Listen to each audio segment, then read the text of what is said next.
Почитувани граѓани, почитувани представници на медиумите.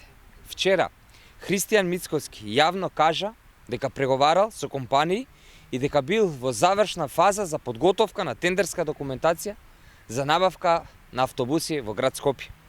Оваа изјава е основа за можна корупција и криминал. Затоа, пред просториите на град Скопје, ја прашуваме градоначалничката Даниела Арсовска во кое својство и во чие име Христијан Мицкоски преговарал за набавка на автобуси. Како може да подготвува меѓународни тендери председател на партија и во чие име? И клучно, дали заради диловите на Христијан Мицкоски е прекинат проектот за бас рапид транспорт во Скопје, поддржан од ЕБРД. Од ЕБРД не се добиваат тендери.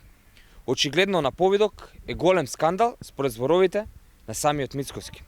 Граѓаните очекуваат одговори и дали председателот на Советот Трајко Славевски бил вклучен во оваа партиска операција. Почитувани, Вака Груевски преговараше со Јанкуловска за тоа на М. Вака Јанушев преговараше со Јанакиевски за кинеските автобуси.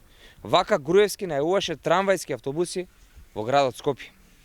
Ништо не е сменето во ВМРО ДПМН. Тоа е истата режимска и корумпирана партија од времето на Никола Груевски. Граѓаните очекуваат одговори од Арсовска. СДСМ внимателно го следи овој скандал и ги повикува надлежните институции да го разгледаат и да постапат по истиот. Ви благодарам.